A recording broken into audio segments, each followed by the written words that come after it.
There you go. All good. So before I share the screen, we'll just get into a nice space. So I invite everyone to just get comfortable.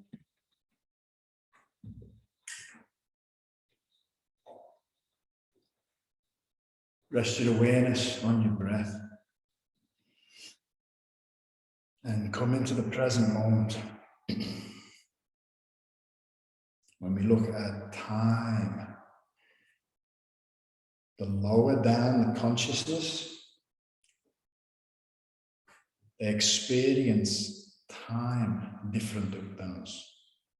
And higher consciousness experiences time different from us. So an insect have a full life in just a few days or weeks. An animal or a dog might have a full life in 10 to 15 years. A human will have a full life in, say, 100 years. 100 of our years may be the equivalent of a few days as you go up in consciousness. But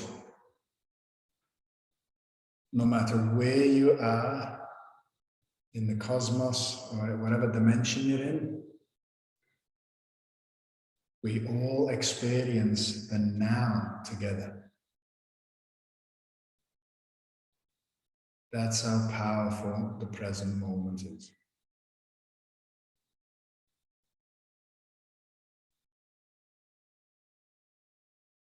So just breathe in the present moment. The present moment itself is conscious. It has a soul. It's an entity. Breathe it in and feel the presence of the body, of every organ, system, cell. Feel every activity that every part of the body is performing.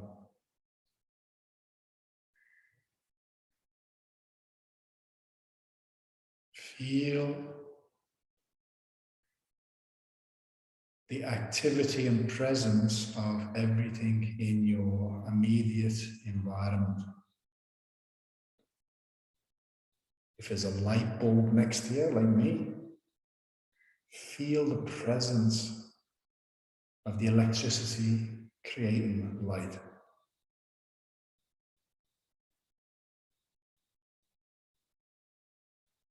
Offering a service.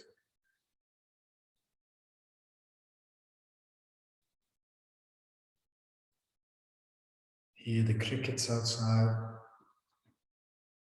Be aware of every blade of grass.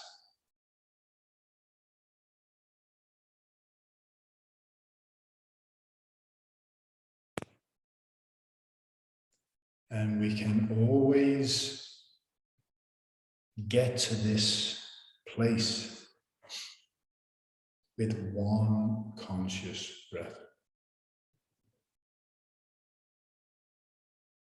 I've been busy the last few weeks, and it's just amazing, even after meditating for 12 years or so, just how easy it is to get caught up in the world, in time, in being busy, in the mind, in attachments. And how important even a 5-minute meditation is. Some people say, oh, you know, I don't want to sit down and do a meditation because I only have 5 minutes. I'd rather wait till I have half an hour or an hour. But they might never make time. They might not have half an hour or an hour in their day. If you have 5 minutes, breathe consciously for those 5 minutes.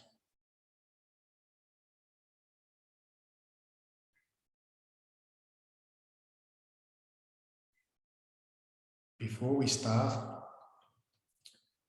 while you're focusing on the present moment, I'm going to ask you to think of a number between 1 and 48. And whatever number naturally comes to you first, stay with it.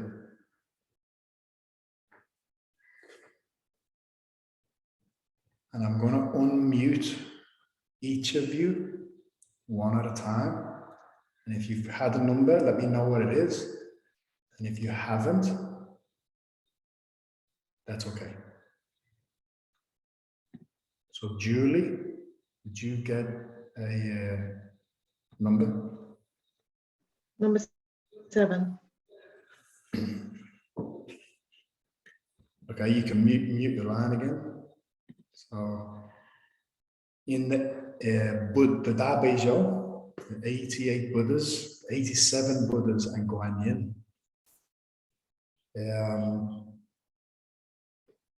You got number 7, which is An, A-N. And the wisdom is through Guanyin's greatest compassion, true teaching of the ultimate emptiness is given to awaken humanity to its true self. Then they can reach Min Shin Genshin, which is enlighten the heart to see the true self. This means it's a message for you, Julie. Cheryl, did you get a number? Number 11.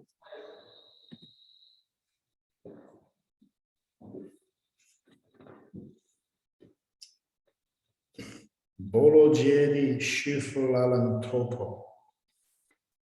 Observe Kong, or the Tao, to reach total freedom. Guanyin advises humanity to practice Tao with great focus and concentration, and to move forward steadily on the soul journey with great courage and dedication.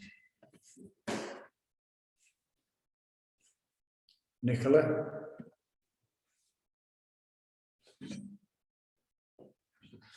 Did you get a number, Nicola?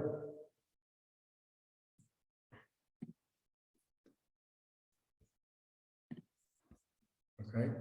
Judy, did you get a number?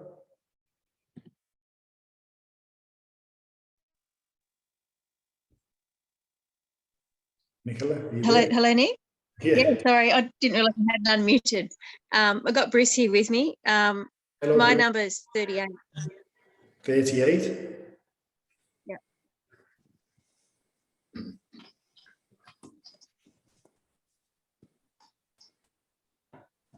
Wola Shang Fala Shili.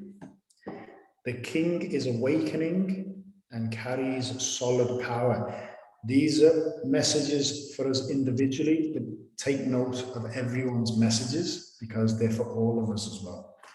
Guanyin teaches people to practice the true Tao, neither rigidly following to the principles nor leaving the principles behind.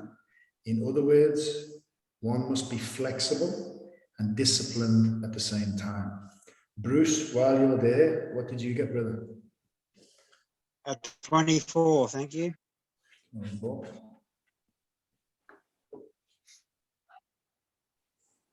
Sapo, Sapo, all Buddhas, Bodhisattvas, Lohan, and saints, special soldiers with excellent skills of elocution to speak the highest wisdom from all 5 directions are called to be Guanyin's special attendants to serve and benefit all living beings. Judy. Yeah, my mute didn't work last time. 36. 36. Yishi, sacred words of teaching. Guanyin teaches Tao practitioners to always be grateful and content by following nature's way and accepting that we cannot force things to be as we would like them to be. It's deep wisdom in that one. It's a good message for me, actually, though. Good. Sorry, I muted you then. I missed that. You can mute yourself. I just said it was a good one for me. Yeah, awesome, awesome. Debbie, Hi. hello. What did you get? 39. Fa Sha Fa Sheng, Tao and Dharma happiness. Kuan Yin points out the importance of patience and endurance so that Tao practitioners can show strength to overcome obstacles, to practicing and more, and to reach ultimate happiness. Beautiful message. Yeah. Tracy?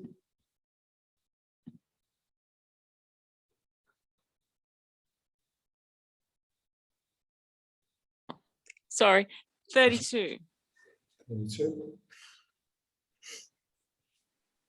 Shifalaya. I think have we had that one?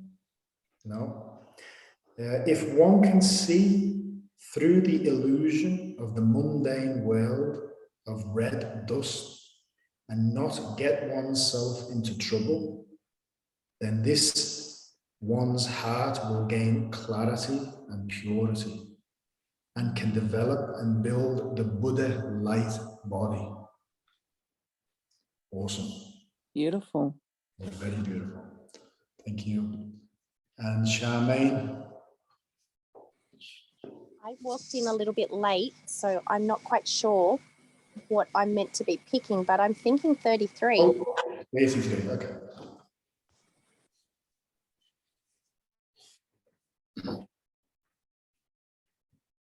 Jula, action power. Guan Yin sees that all living beings are always manipulated by the devils and monsters. They cannot free themselves from them. Therefore, Guan Yin shows an angry appearance to scare the demons and monsters in order to save all living beings from harm. If I was you, Charmaine, I would actually look at some of the Tibetan or any even Chinese Buddhist images of the many faces of Guan Yin, because Guan Yin manifests as like looks like a monster that doesn't and keeps away anything that doesn't align with any other negative monster that doesn't align with compassion. I've got a big, scary blue statue. I'll send you it. I can't remember. Arwen did tell me what its name was. But yeah. He looks scary, but he feels nice. Yeah, there's one of my favorite Tibetan mantras is actually to one of the compassionate monsters that serves the Buddhist teachings. Okay, guys, hope you enjoyed that. That was nice. I'll just get up. We're up to 31, so I'll just stay breath. Nick, what were you reading out of then? This is, these are just in the handouts for the course that I'm doing at the moment. Great, thank you. No problem. Okay, back to the Tao Te Ching. Weapon, chapter 31. Weapons are the tools of violence. All decent men detest them.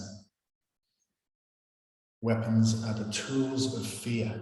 A decent man will avoid them except in the direst necessity, and if compelled, will use them only with the utmost restraint. Peace is his highest value. If the peace has been shattered, how can he be content? His enemies are not demons, but human beings like himself. He doesn't wish them personal harm. nor does he rejoice in victory. How can he rejoice in victory and delight in the slaughter of men?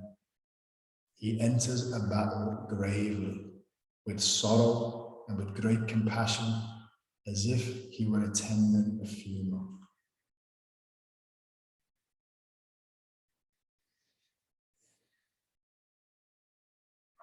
At any point, sorry if you can hear the dogs barking, at any point, if you want to share insights onto this, please do. It's an open session. Again, Lao Tzu does a great job of letting us see how we can stay in alignment with the Tao, no matter what our position is in life. So you may be a general, but he says, weapons are the tools of violence. All decent men detest them. It's funny that we're up to this chapter because I mentioned before that Buddhist practitioners arm themselves with love and kindness. I read a beautiful text on, I think his name's Ajahn Chah, he's a famous Thai Buddhist master. And he said one of the temples they were in, they had to, from the temple to where they were staying, sometimes they'd be walking at night and there'd be tigers and snakes and things like that years ago. And he said, we armed ourselves with love and kindness. And I just got such an insight from that. And this is what he's saying, all decent men detest weapons. Weapons are the tools of fear. Think about that. If you feel you need to go out with a weapon, you're living in fear. A decent man will avoid them except in the direst necessity, and if compelled, will use them only with the utmost restraint. Peace is his highest value. The peace is shattered. How can he be content? How can anyone be content if they've got no peace? His enemies are not demons, but human beings like himself. Over the years, and I'm not going to go into it too much here, but over the years, that sentence has really been more and more significant to me. Because when we look at karma, like Master Shah has taught karma on a level that I've never really heard it spoken of before. We talk about karma in Buddhism from like a cause and effect perspective. But Master Shah's shared a completely different aspect on karma. For example, there is a light side and a dark side that work for God. Okay, and before you get confused, I'll explain an analogy. But there's also dark souls that go rogue. Okay, now an analogy that I often give is, let's say I'm at war and I kill 10 people, right? When those 10 people's souls leave the body, 8 of them, let's say, might say, we were at war, I forgive you, and I'm going to progress on my journey. If I killed those 10 people, though, there's still a universal law that says I can't do that. So whatever the karma is for me doing that, I will receive X amount of karma from the spiritual world that abides by karmic law. But 2 of those 10 souls may say, no, I don't forgive him. And I'm going to make a vow to get him back. Okay? And they actually might turn to the dark side and really want to make us suffer. Now,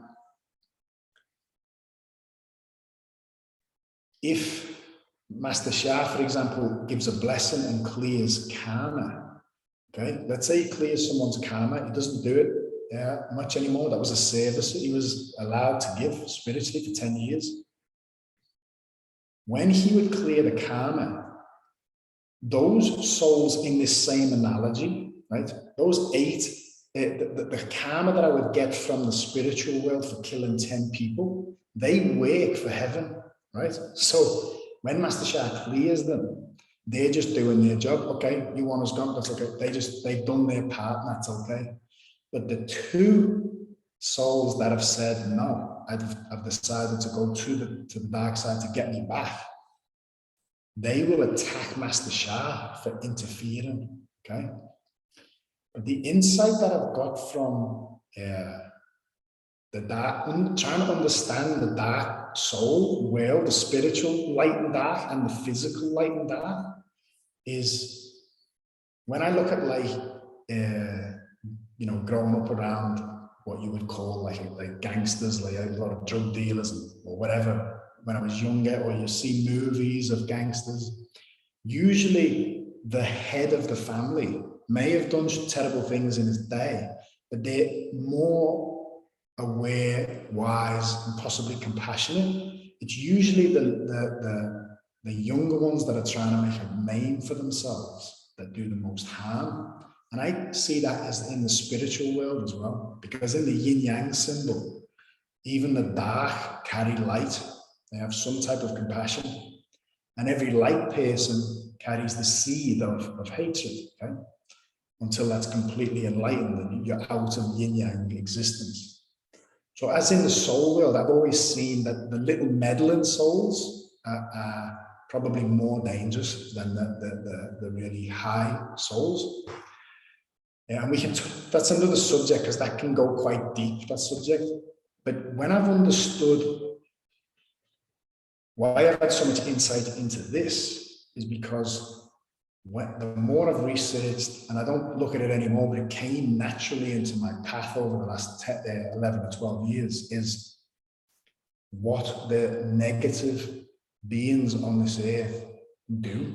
Okay, we won't talk about it here, but it's the reason why human beings are so unique is because, and we've said it before, we've shared it before, is because from this level of consciousness, we can reach the highest levels of enlightenment, but we can also commit the cruelest acts, and we can fall to the lowest hells. So it's a very unique and fine line. It's like a razor's edge being a human being. You can go down so easy. This is why it's always emphasized in the Buddhist tradition to never waste a moment on your spiritual journey. But insights I've got from this is enemies are not demons, but human beings like himself. By seeing this, we see that a lost human being can commit incredible cruelty, but at the same time, they're just like us, they're human beings, and they're going to suffer. So we should never hate them. We should enter a battle, as he says, gravely, as if we're attending a funeral. He doesn't wish them personal harm, nor does he rejoice in victory. How can he rejoice in victory and delight in the slaughter of men? So, any questions or anyone want to share on that before we go to chapter 32? Yeah, that's a tough one, Nick. That's the only area where I haven't really been able to forgive when you think of, you know, what we're not talking about.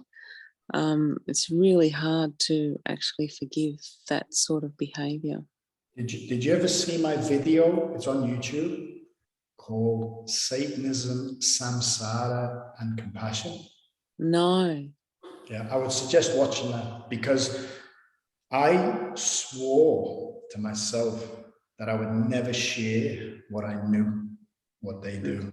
And in the beginning of 2020, I thought to myself, wow, there's an actual chance here that people might be able to understand what the negative forces do. And I decided to share some information purely because I thought, when I found out what they did, I gave everything up and traveled the country to try and share a solution, because I felt like I needed to do something. And I didn't expect everyone to do something like that, but I thought it might have motivated people to take the spiritual path a bit more serious. But what I found was, which is quite natural, if you don't have a spiritual practice, like my sister and loved ones, when they were finding out what the negative polarity do, they were moving into such anger and such hatred and couldn't forgive. And they still win, because when you understand the field, right? No one's ever shared this with me, but this is just a feeling I've always had. They've always been in the dark. They've always been a secret society.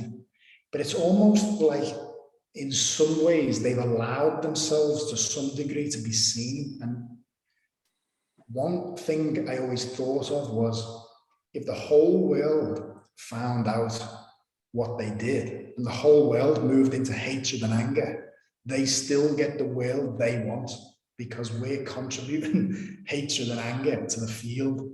Okay, so I made a video, and that video explains how to be compassionate.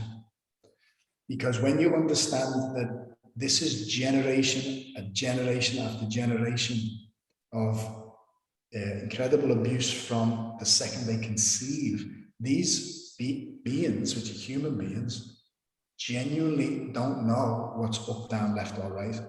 And in that video, we won't talk about it here because I'm going off point too much, but in that video, I explain the cycle of their life, and it will explain, hopefully, how to be compassionate and forgiving. Even my sister, who's really hot-headed, who's you know, she's really hot-headed. She even sent me a message and she said, that just made so much sense. So I'll share it to the group.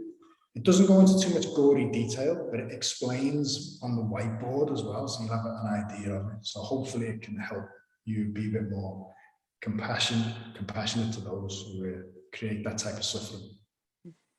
Great, thank you.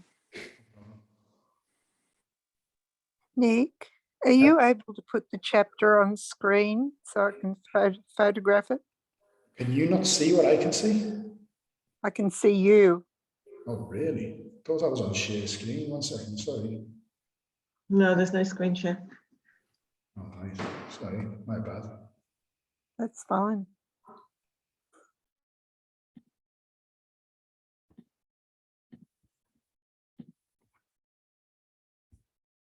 There you go. That better? Yep, got it. Thank you. Oh, good. I do this every week. I forget how to see you guys, because I can't see you guys.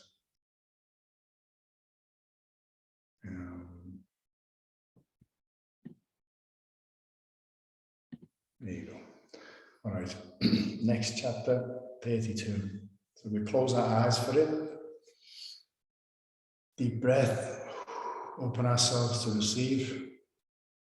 Remember, I don't know if anyone got on or watched the Global Awakening in meditation, did on Sunday, but we spoke about field theory. A cell has a field, an organ has a field, a system has a field, we have a field, a house has a field. So every field is made of information, energy, and matter.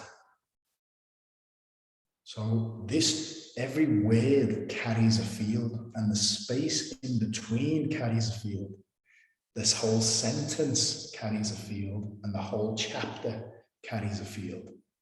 So when we open our field to receive this wisdom, anything connected, all the wisdom connected to this chapter, the information, energy, and matter of the field of every word, every space, every sentence, every chapter, can literally come in to our field, and we can receive it more fully. Okay, it can actually contribute to our field. So a deep breath in, be aware of your field, and receive this wisdom. The Tao can't be perceived. smaller than an electron. It contains uncountable galaxies. If powerful men and women could remain centered in the Tao, all things would be in harmony. The world would become a paradise, all people would be at peace, and the law would be written in their hearts. When you have names and forms, know that they are provisional. When you have institutions, know where their functions should end. Knowing when to stop, you can avoid any danger. All things end in the Tao as rivers flow to the sea. And be aware of any changes in your field when you receive that wisdom. Everything we do here is a meditation. You might get instant insights. I get insights into this text every time I read it, and there are many different chapters, and I'm loving every Tuesday. Master Shah is going through the Tao Te Ching text, and it's so different. It's very different than these English translations. So they're all on YouTube as well, so you can watch them anytime on YouTube. The Tao cannot be perceived. In the Tao normal and reverse creation, we're down here, the Tao is up there. The Tao is everywhere, but from where we are, we can't perceive it, we can't fathom it. I don't know if you guys have seen my video on dimensions. Yeah, I'll just touch on it quickly. I might be wrong, but this is just how I see dimensions. If you have a piece of paper, there's 2 dimensions. If you have a matchstick man on there, the matchstick man's whole universe is up, down, left, right, okay? He has no idea of the 3rd dimension. So the matchstick man might say to his friend, his other matchstick man, he might say, I believe there's something out there, there's something out in front of us. And you go, mate, you're crazy, there's nothing out there. Nor does he know that we're out here. And it's very different. And not only that, if we were to pull him out into the 3rd dimension, his brain couldn't fathom what the 3rd dimension is. But what's beautiful is, if you knew that that person was conscious in 2 dimensions and they had faith that you were here, they could feel you, and they chanted your name, you'd help them. And what is easy in the 3rd dimension is a miracle in the 2 dimensions. So from the 3rd to the 4th is the same. We feel things in the field. We chant to Jesus, Mary, Buddha, whoever. We feel their presence and love. Master Shah always says, what happens in the Tao is what happens on earth, and what happens in the Tao we think is a miracle in the Tao. But to the Tao, it's easy. This is why the calligraphies carry the essence of the Tao from the Tao into this reality. But we can't perceive it until we purify this vessel to align with it. Smaller than an electron, because the Tao is bigger than biggest, smaller than smallest. It contains uncountable galaxies. If powerful men and women could remain centered in the Tao, things would be in harmony. The world would become a paradise. All people would be at peace. The law would be written in their hearts. He talks about governing men in later chapters, but just think about that. The reason why the world's not in paradise and in peace is because the leaders are so far from the Tao intentionally. They intentionally counter to the Tao, literally the opposite to how the Tao operates. When you have names and forms, know that they are provisional. We are so much in the world of names and forms and identities and attachments to separation. Know that they are provisional. When you have institutions, know when their functions end. Know when to stop and you can avoid any danger. All things end in the Tao as rivers flow into the sea. As much as all this is going on, just understand as well that everything is flowing back to the Tao naturally, can't be avoided. Okay, samsara. You know, I heard. I think Charmaine's on the line. Me and Charmaine and Nicola are in the group, and our other friend James, he shared a video of Ken Wheeler. Ken Wheeler's great. He's a crazy scientist who's really on the ball. And he shared a bit of wisdom that is in alignment with the Tao Te Ching. And it was awesome because I've never really seen it like that. In the earlier chapters that we've gone over, when Lao Tzu says, when you look at a room, it's the space inside that we use, but it's the walls that are of value. But you can't live in the walls, you live in the space. And if you look at a wheel, a wagon wheel, it's the space inside that allows it to move. And Ken Whelan said, samsara is the solid rim of the wheel. Okay, you're stuck in form, but the space in the middle, he didn't say it was the Tao, but my understanding is it's the Tao. But what he said was awesome. He said, if you look at every eye, you have a color, but the center of the eye is a black hole. You look at the nostrils, black hole. The ears, it's a black hole. Okay, and in the Tao Te Ching, chapter 1, he says both the unmanifested and the manifested, both come from the same source. This source is darkness. Darkness within darkness, the gateway of all mystery, or the gateway of all understanding, many different translations. But I'll leave it there because I got a lot of insight to that. I was just thinking about the eye. The eye, you see out of the eye. You think light comes into the eye, but it's a black hole. Anyway, anyone want to share on that before we go to 33? I think we'll finish on 33 tonight.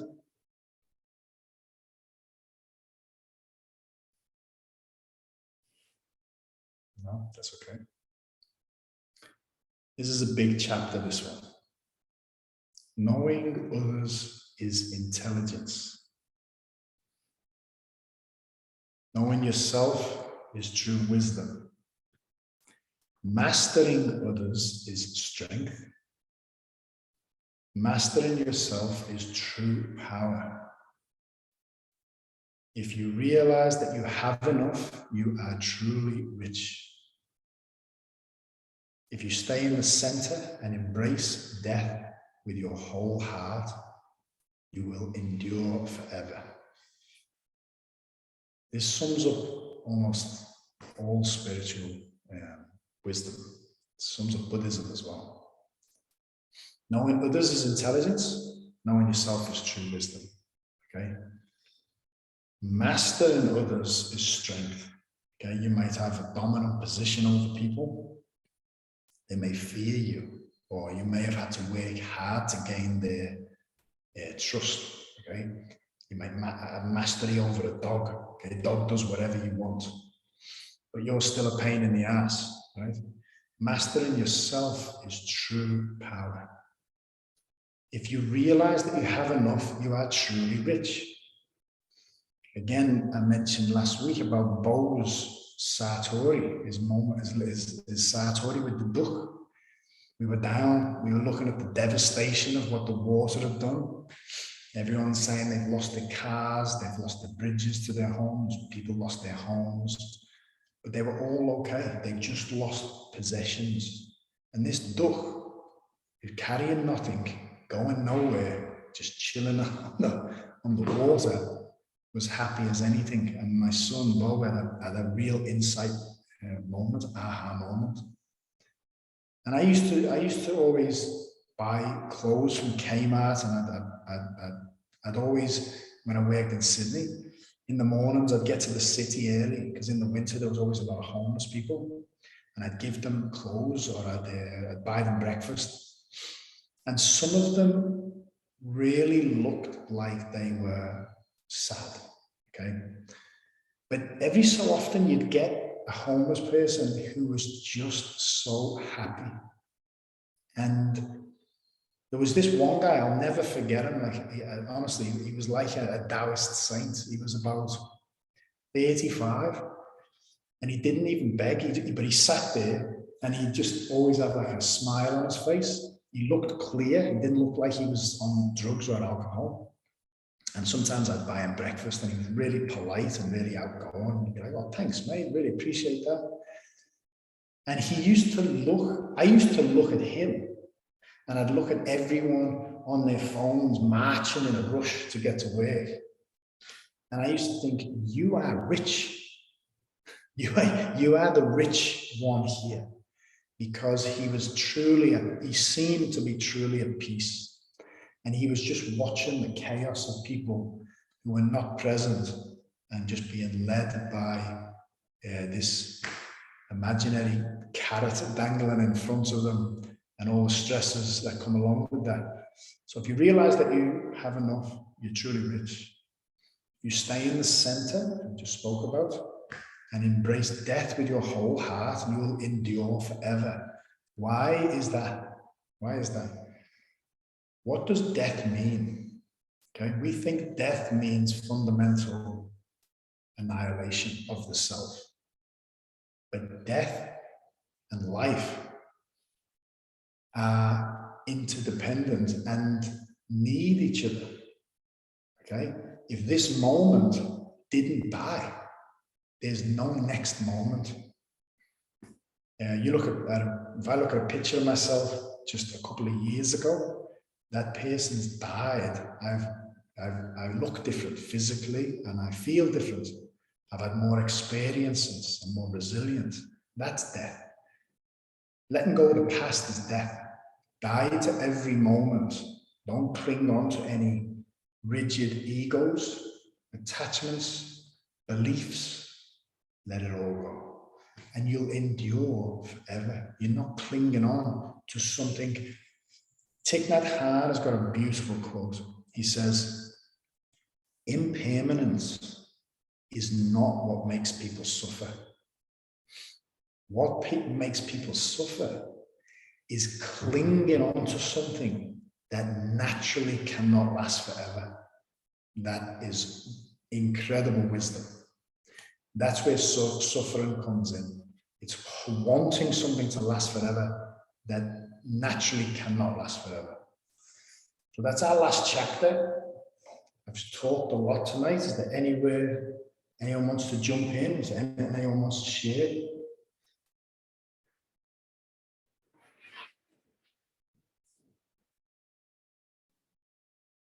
Yeah, I agree with all that. And I think a lot of, how we act and behave is to do with our programming when we're growing up. Yep. My, like yours, my grandparents were in a war, so was my mom. So everything was, there was a shortage, there was a lack of everything.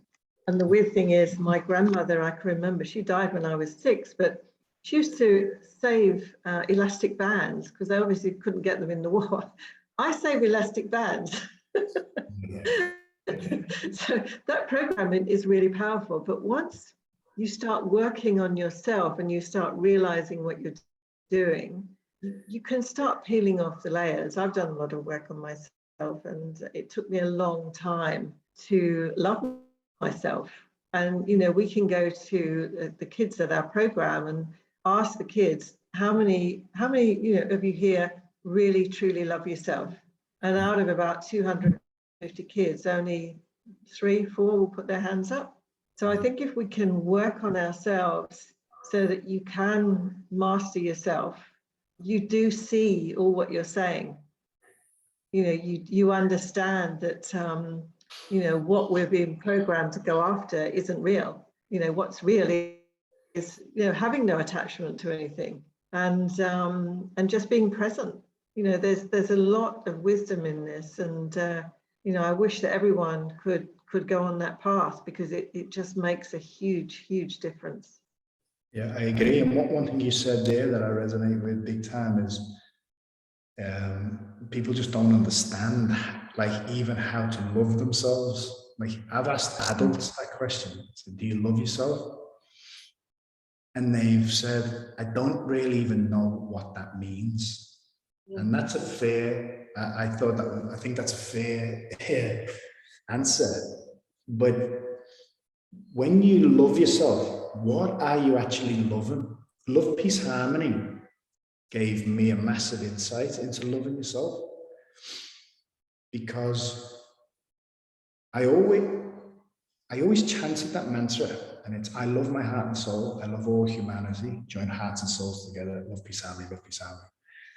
And in the spiritual community I was in with Master Shah, over the years, I'd seen people who I knew suffered, who were good people, and a lot of them used to really try and love people. They used to tell you, I really love you, and things like this. But for some reason, with some people, they'd say that, but I wouldn't feel much love from them. I never had any, like, I didn't dislike them. I just never felt the love they were trying to express. And then when I was looking at Love, Peace, Harmony, because I've had so many insights into the mantra, the song Love, Peace, Harmony, I was thinking, why does the song start with I love my heart and soul, and then go to I love all humanity? Because these people who are, for example, who were friends of mine, who still are friends of mine, who are trying to love everybody, it's like, I use the analogy of trying to give someone $1 million and you don't have it. You have to love yourself first. So I used to reflect on that because of that mantra. And the mantra is, I love my heart and soul. So that's a very simple way. If you send love to your heart and your soul, your true self, love, like the field, will enlighten your heart. You'll slowly get more insight. You'll slowly get more love and compassion and forgiveness for yourself. But another insight that I got was, when we look at ourselves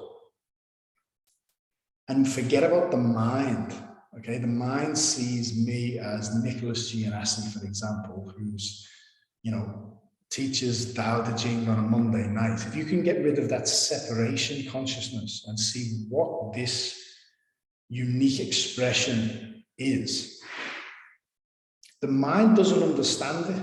We don't understand it.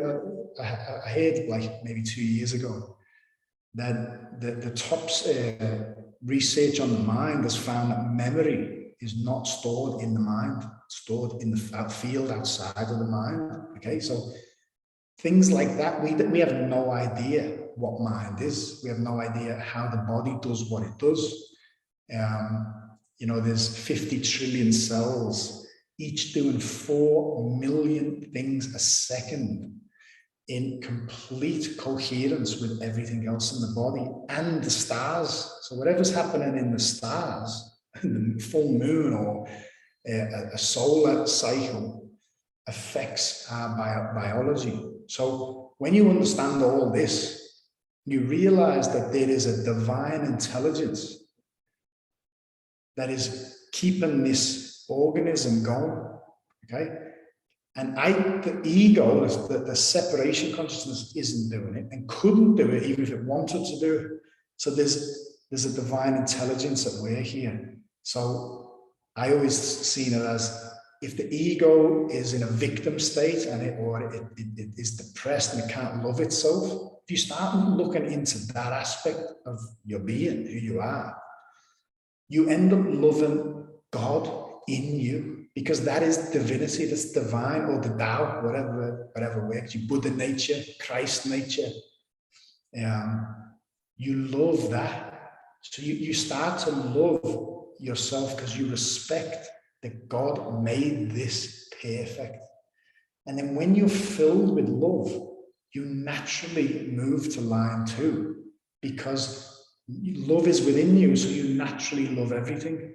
I think it was I'm not really mad on the Sadhguru, but I think it was Sadhguru. He said it was awesome. He said, if two people are in love, they walk along and they say, love is in the air. And all they can see is love. They see the flowers. They see everything. They see other people kissing, and love is in the air. But what's actually happening is they're overflowing with love inside them for someone else. It doesn't matter. They then see it in the world. Okay. So loving yourself, naturally you move to loving all beings. But a lot of people don't understand how to love yourself. Who are we? What does that mean?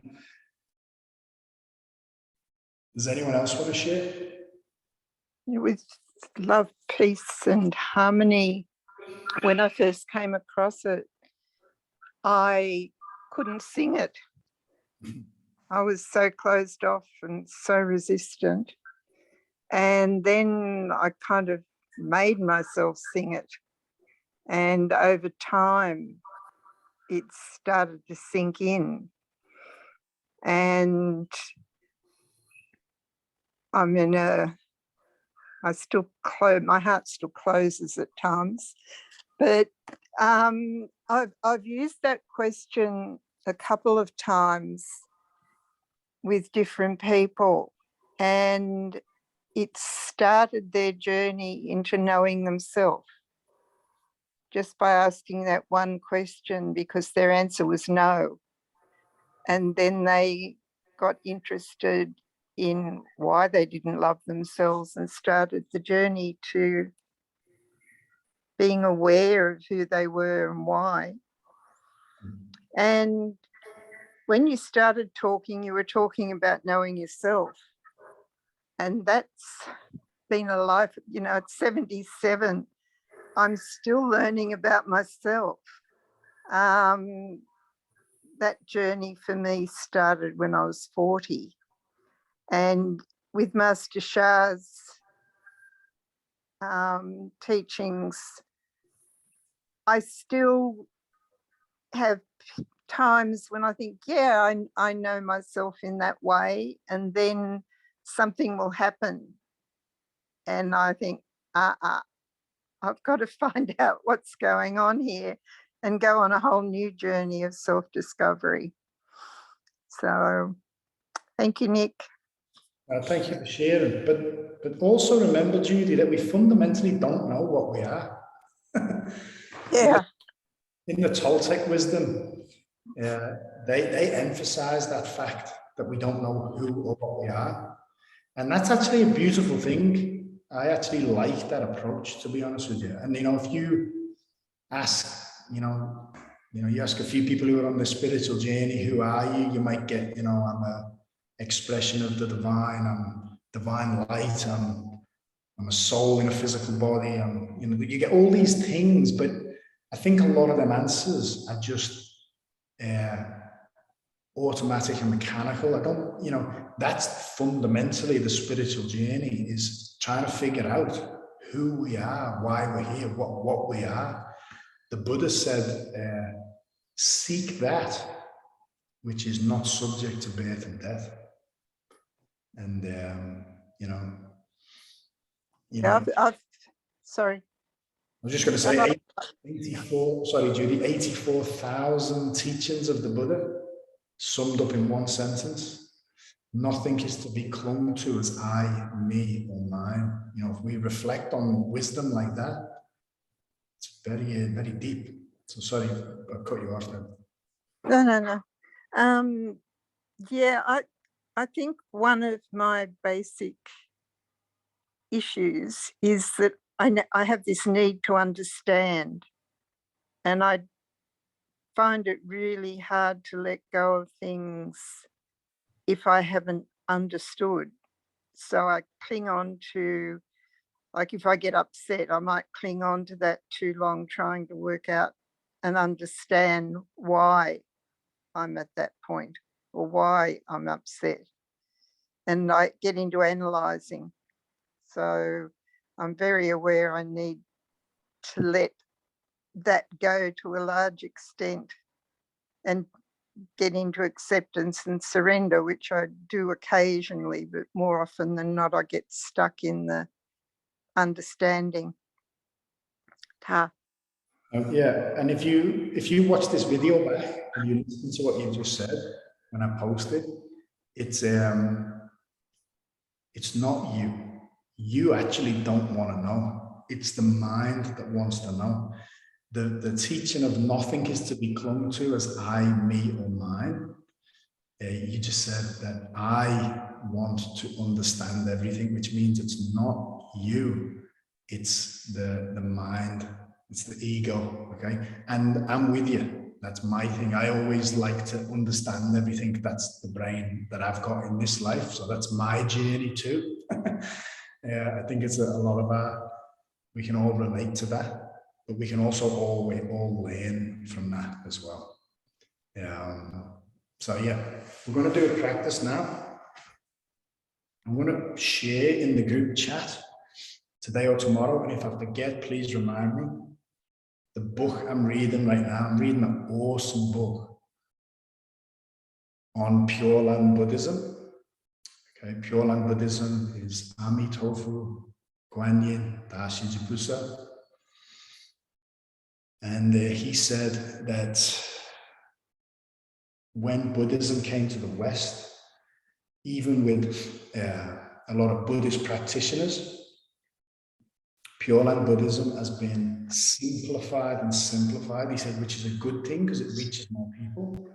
But he said it's also not necessarily a good thing because there's a lot of aspects that have been lost. There's a lot of wisdom that's been lost. And his teacher was an incredible Buddhist Chan master and knew a lot of Pure Land wisdom.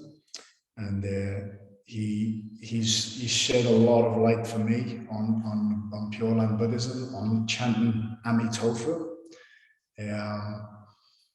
So we're going to chant Amitofu tonight. One of Amitofu's vows was any being that is dying. Okay, so if you know you're in your final stages of death, if you call Amitofu and sincerely in your heart say his name, or chant his name, or sing his name, or just say it silently 10 times, he will personally help you go to the Pure Land. When you're in the Pure Land, you have time in between your reincarnation to do spiritual practice. The karma doesn't manifest. You can actually go to the Pure Land with karma. You have a breathing space to learn from many enlightened beings. And the practice of, it's called Recitation Samadhi, which is chant a mantra and reaching Samadhi through that. The key is to be able to chant or say Amitofu's name 10 times without any other thought. Okay? And he said some masters that practice this their whole life may only ever do this once in their life. So he said you don't have to wait till you're about to die. If you practice this practice, and you achieve it now, that's a massive achievement. Okay?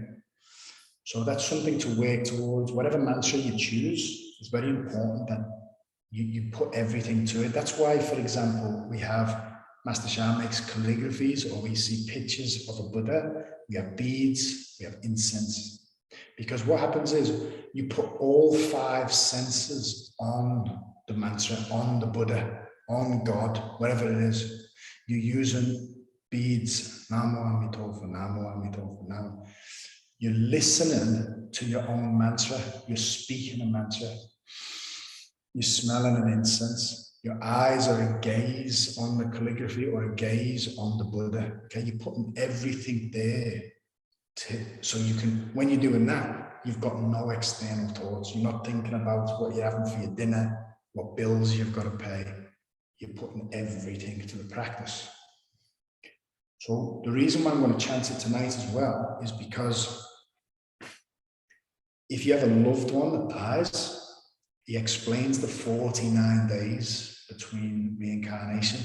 The Tibetan Book of Living and Dying explains this beautifully as well. But the importance of chanting for a soul that has died, you chant for them in those 49 days. And even chanting for loved ones that have died years ago. They may have reincarnated again now, but by chanting Amitofu for them, you can still help their next life, okay? He shares sections on how people have like parties and eat a lot of meat and drink a lot of alcohol to send somebody off.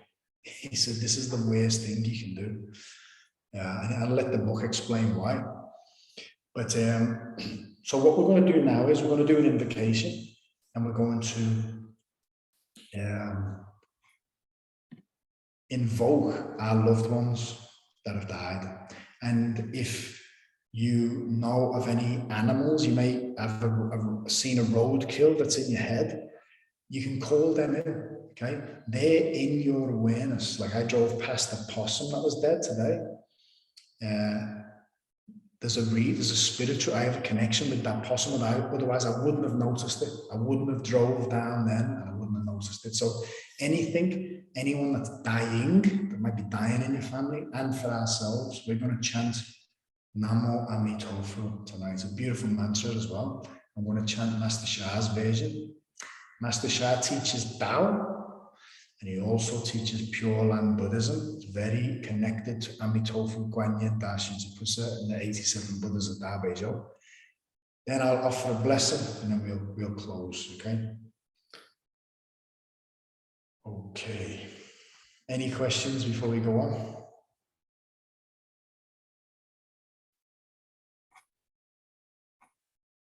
Okay.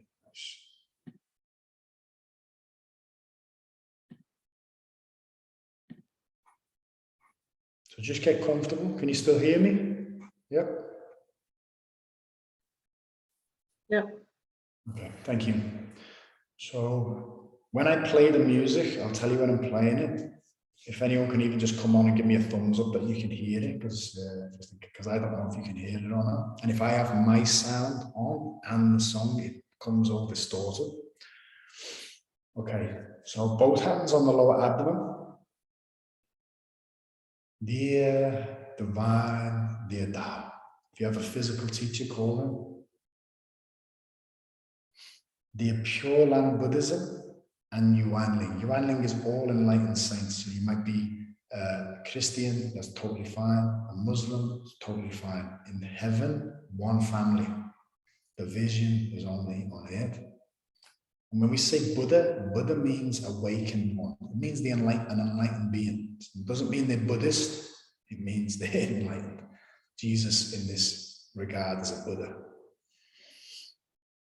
Dear Yuanling, all enlightened beings. Dear 87 Buddhas of Da Beizhou, Guanyin, Darshan Pusa, dear Amitofu. Amitofu is an ancient Buddha, huge Buddha. We love you, honor you, appreciate you. Please forgive us for our mistakes in this life and past lives. We chant for all sentient beings to achieve Wan Ling Rung He, all souls join as one. We offer this as a selfless practice, a selfless service. We call anyone that you want. So dear all of our family, all of our loved ones, and I give you a few minutes to say, dear soul, mind, body of. If you don't know the name, obviously if it's a roadkill, just in your mind, show heaven what you're talking about. See the image of that roadkill, for example. It might be a dog that's transitioned. It might be an insect that you've killed intentionally or accidentally. Okay, I try and avoid killing spiders in my job. Sometimes I kill spiders, but that doesn't mean we can't save their soul journey. Okay.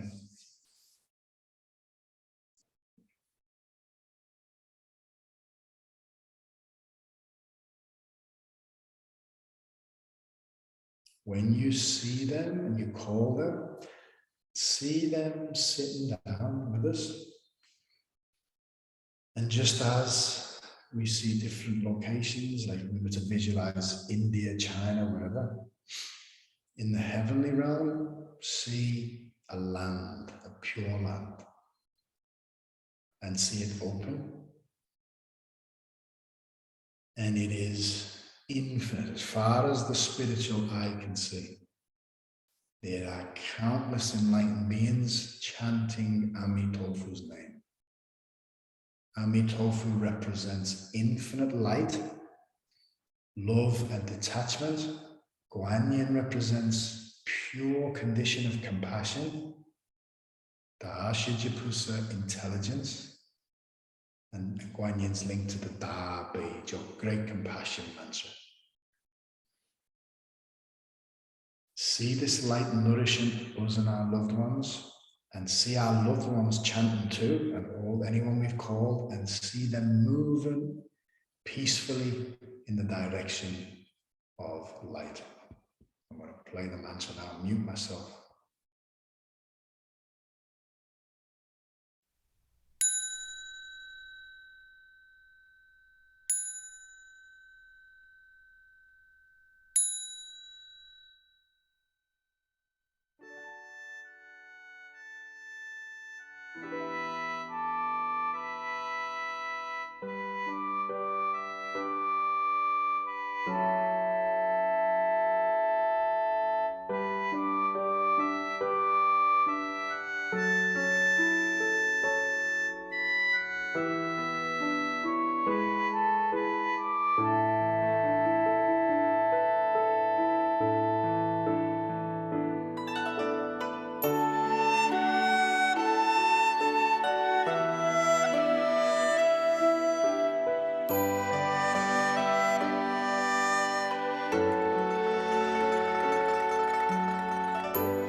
Namo Amitofo.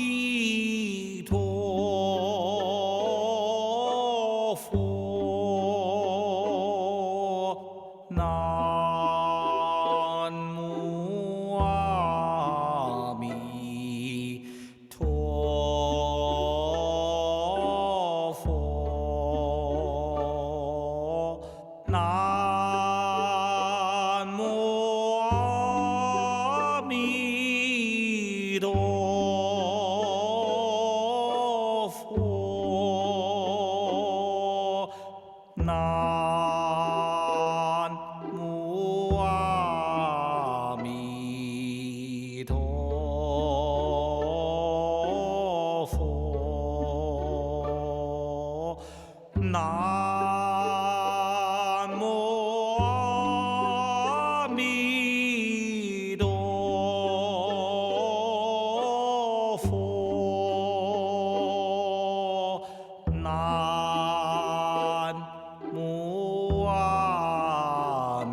Feel the difference in your field.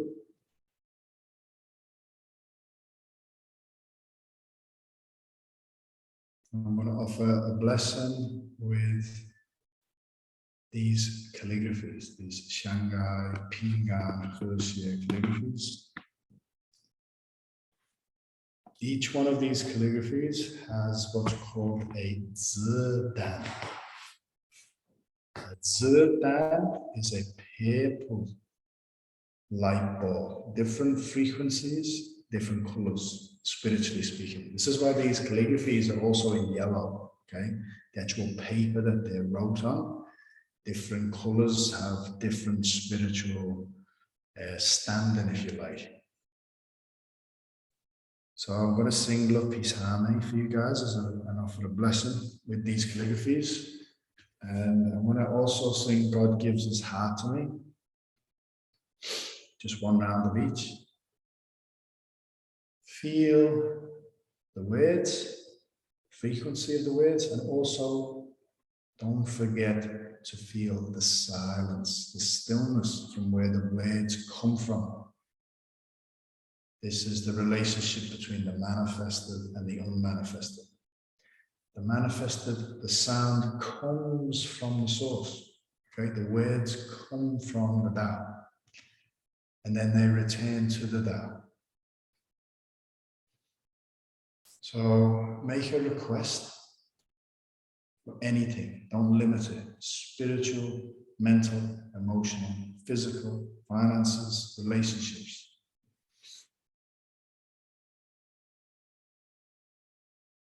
Say, my name is, say your name 3 times. My name is, say it 3 times. Please may I request a healing blessing for. I am very grateful. Thank you. And then surrender it. No attachments. Just be grateful to receive. See the love Zidan, peace Zidan, harmony Zidan enter your body.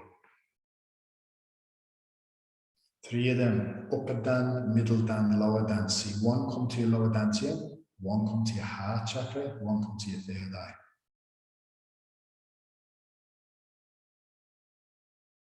Love carries peace and harmony. Peace carries love and harmony. Harmony carries love and peace. Okay, this is the oneness concept. Yeah, any calligraphy I have, as well as these, every blessing, spiritual transmission I've received to serve with, please offer appropriate healing blessing to anyone on the line and anybody that watches this ever, as appropriate by divine Tao will.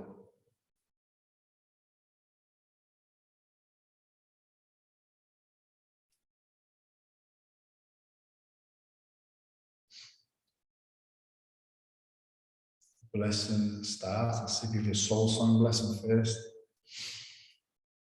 You, hey,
I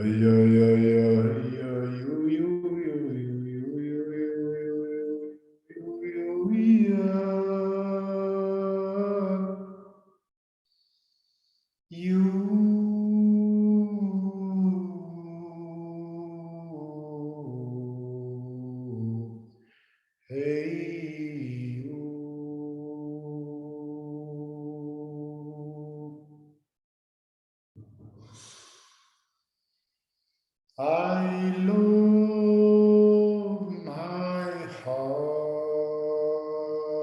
and soul.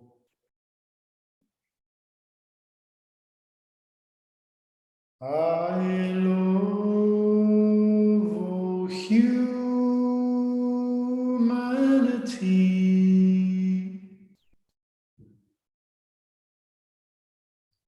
Join hearts and souls together.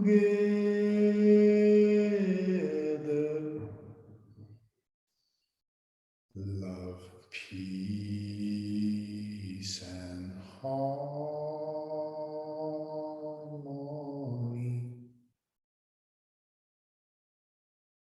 Love, peace, and harmony.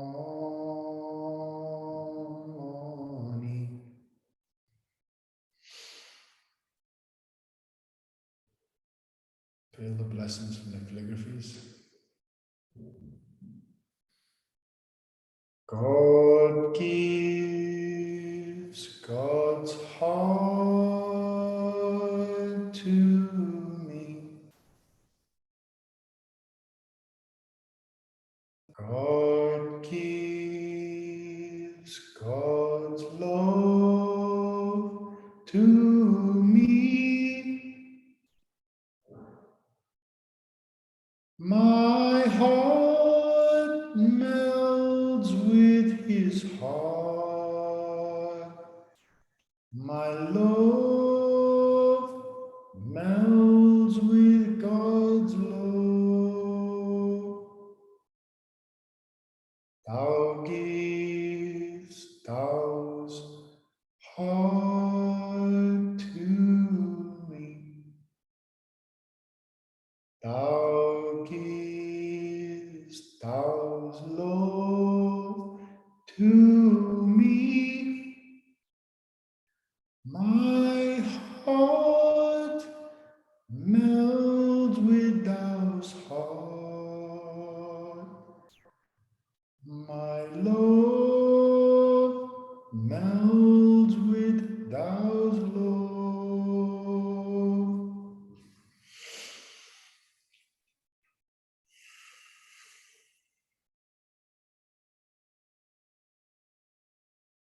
Feel yourself be one with Tao, one with God, heart with their heart, love with their love, and be a vessel for the divine Tao to serve through you, just be a more humble servant.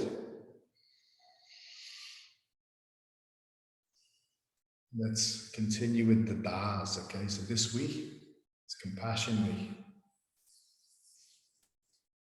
Put notices of compassion everywhere. So this means it is understanding week. Understand the suffering of others. Understand why people do the mistakes they do. Understand why we made mistakes.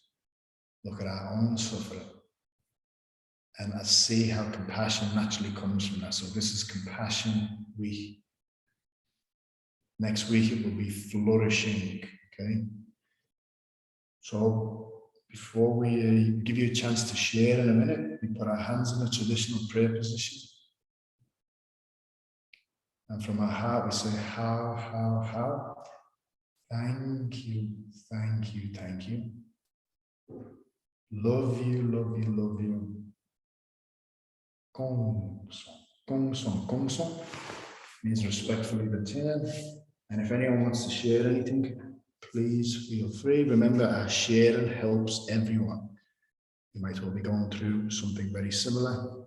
And if there's nothing to share, we can close it, and I'll see you all next week. But remember, I do love and appreciate you all. And I'm very grateful for this group.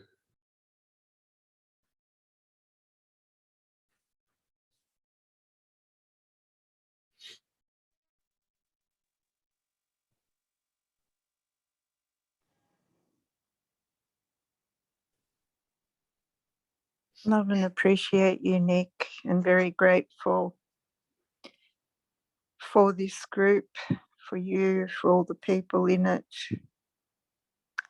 Love to everyone. Thank you. Thank you.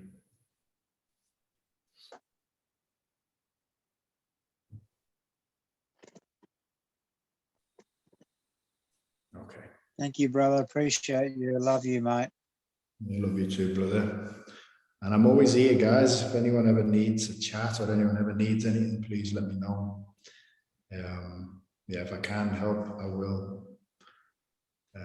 Yeah, so if anyone else wants to share anything, please do. There was something that I read the other day, which I think is relevant, and I don't know the exact words, but it was something like, life is like school. The difference is in school, you get the lesson to learn, and then you get a test. But in life, you get the test first, and it's your job to find out what the lesson is. And the universe only teaches through experience. I thought that was really relevant.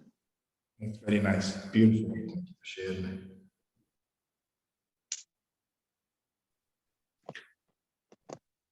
All good, guys. I'll see you all next week. I'll post those things now into the chat as the video that I mentioned for Tracy. And please remind me if you remember what the other thing was. I think I forgot it. The book you're reading. Yeah, nice. Okay, thank you so much, Tracy. Okay, guys, have a lovely week, yeah? Thank you, Nick. I love you. You too. Love you, everyone. Thanks, Take Nick. Thank you, everybody. That's beautiful. Thank you very much.